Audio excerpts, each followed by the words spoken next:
Bertempat di lokasi yang strategis di tengah kota Sukoharjo, salah satu elemen penting dalam memudahkan mahasiswa untuk memenuhi kebutuhan perkuliahan, tempat tinggal, kebutuhan sehari-hari, dan berwisata.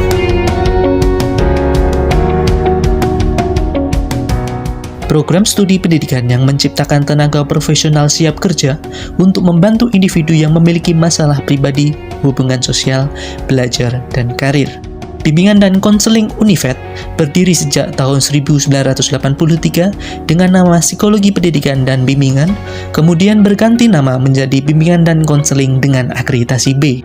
Lebih dari 1.800 alumni lulus dari BK Univet dengan mayoritas sebagai guru, pengawas pendidikan, dan kepala sekolah. Melalui dosen-dosen yang minimal bergelar magister dan syarat akan pengalaman, kurikulum dirancang secara komprehensif untuk menciptakan mahasiswa yang terampil, komunikatif, berdaya saing, dan profesional. Beberapa kegiatan perkuliahan yang dilakukan dalam menumbuhkan dan mengembangkan profesionalitas mahasiswa antara lain layanan klasikal, konseling individual, konseling kelompok, bimbingan kelompok, instrumen tes dan non-tes, pengembangan media, seminar dan workshop BK, dan pengadministrasian.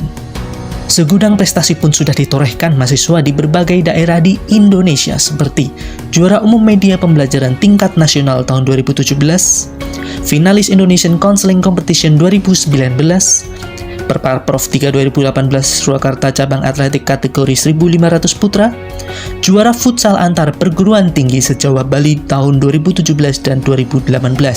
Munculnya prestasi salah satunya dipengaruhi oleh terpenuhinya fasilitas dari bimbingan dan konseling seperti laboratorium bimbingan dan konseling terstandar, ruang micro teaching terstandar, ruang kelas yang nyaman, perpustakaan pusat dan prodi yang memiliki lebih dari 8.000 koleksi buku cetak maupun elektronik, ruang dosen, dan unit pengembangan karir dan alumni.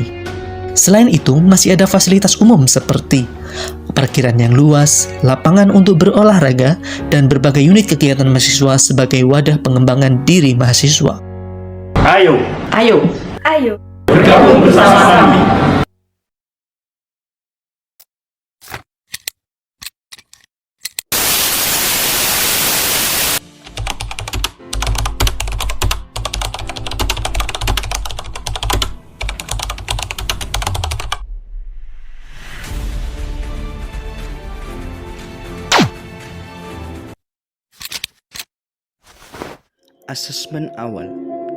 Asesmen awal dilakukan untuk mengidentifikasi kebutuhan, masalah, dan kondisi anak secara menyeluruh.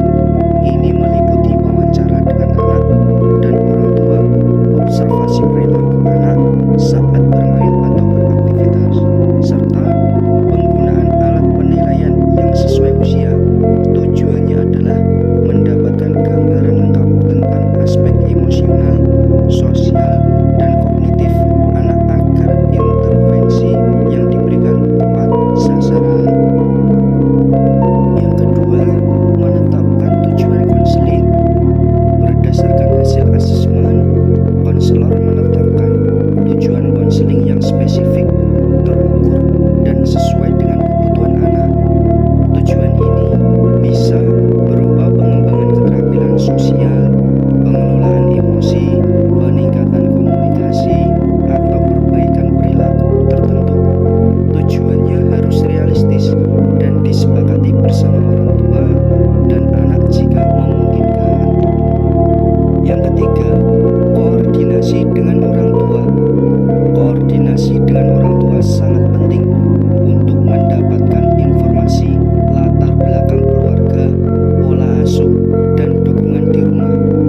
Orang tua juga dilibatkan dalam proses perencanaan dan evaluasi konseling agar hasilnya optimal dan konsisten antara lingkungan sekolah dan rumah. Yang selanjutnya, pemilihan media konstruksi. Pemilihan media konstruksi disesuaikan dengan usia dan kemampuan anak. Misalnya, tanah liat, balok, pasir, atau bahan lain yang memungkinkan anak berkreasi membentuk objek. Media ini berfungsi sebagai alat ekspresi sekaligus observasi perilaku dan emosi anak selama proses konseling.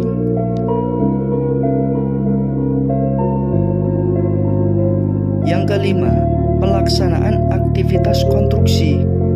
Anak diajak melakukan aktivitas konstruksi dengan pendampingan konselor.